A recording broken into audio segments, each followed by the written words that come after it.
ನಮಸ್ಕಾರ ವೀಕ್ಷಕರೇ, ಶ್ರೀಗರಿ ವಾರ್ತೆಗರಿಗೆ ಸ್ವಾಗತ.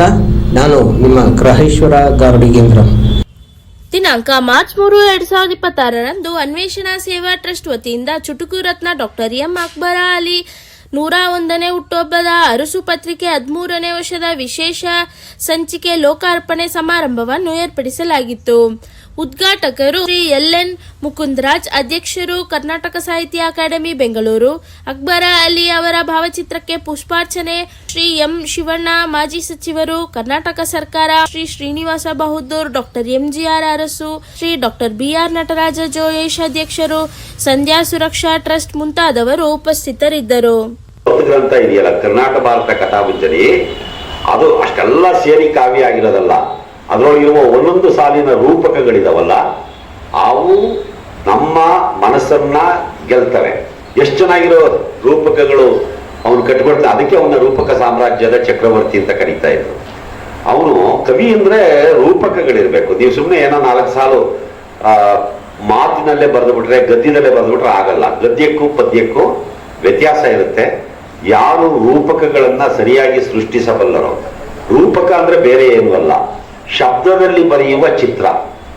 ಈಗ ಕಲಾವಿದರು, ಚಿತ್ರಕಲಾವಿದರು ಕ್ಯಾನ್ವಾಸ್ ಇರುತ್ತೆ, ಒಂದು ಪೇಂಟಿಂಗ್ ತಗೊಳ್ತಾರೆ, ಅದ್ರ ಮೇಲೆ ಒಂದು ಚಿತ್ರ ಬರೀತಾರೆ, ನಿಮ್ ಕಣ್ಣಿಗೆ ಕಾಣಿಸ್ತಾ ಇರ್ತದೆ.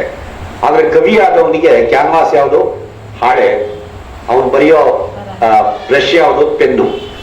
ಆಮೇಲೆ ಅವನಿಗಿರೋ ದ್ರವ್ಯ ಯಾವುದು? ಶಬ್ದಗಳು. ಆ ಶಬ್ದಗಳನ್ನು ಇಟ್ಟುಕೊಂಡೇ ಒಂದು ಚಿತ್ರವನ್ನ ಕಟ್ಟಿಕೊಡ್ಬೇಕಾಗುತ್ತೆ. ಅದನ್ನ ರೂಪಕ ಅಂತ ಕರೆಯೋದು. ಅವರು ತುಂಬಾ ಅರ್ಥಪೂರ್ಣವಾಗಿ ಮಾತನಾಡಿದ್ದಾರೆ. ಜೊತೆಗೆ ಬೇರೊಂದು ಕಾರ್ಯಕ್ರಮಕ್ಕೆ ಹೋಗ್ಬೇಕು ಅಂತ ಹೇಳಿ ಅವ್ರಿಗೆ ಫೋನ್ ಮೇಲೆ ಫೋನ್ ಬರ್ತಾ ಇದೆ ಅಂತಕ್ಕಂಥ ಮಾತನ್ನು ಕೂಡ ಹೇಳ್ತಾ ಇದ್ದಾರೆ.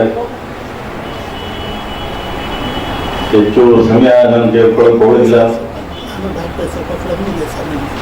ಇನ್ನೂ ಕೂಡ ಈ ಕಾರ್ಯಕ್ರಮದಲ್ಲಿ ಮಾತನಾಡ್ತಕ್ಕಂಥವ್ರು ಅನೇಕರಿದ್ದಾರೆ. ಮತ್ತೆ ಮುಂದಿನ ವಾರ್ತೆಗರಿಯಲ್ಲಿ ಭೇಟಿಯಾಗೋಣ. ಶ್ರೀಗರಿ, ನಿಮ್ಮ ಮನದಾಳದ ಗರಿ. ನಮಸ್ಕಾರ. ಶ್ರೀಗರಿ, ನಿಮ್ಮ ಮನದಾಳದ ಗರಿ. ಶ್ರೀಗರಿ, ನಿಮ್ಮ ಭಾವನೆಗಳ ಗರಿ. ಶ್ರೀಗರಿ, ನಾಡಿನ ಹೆಮ್ಮೆಯ ಗರಿ. ಮನೆ ಮನಗಳ ಗರಿದು ಶ್ರೀಗರಿ, ತನು ಮನ ಧನಗಳ ಗರಿದು ಶ್ರೀಗರಿ, ವಿಶ್ವದ ದೇಶದ ನಾಡಿನ ಗರಿದು ಶ್ರೀಗರಿ.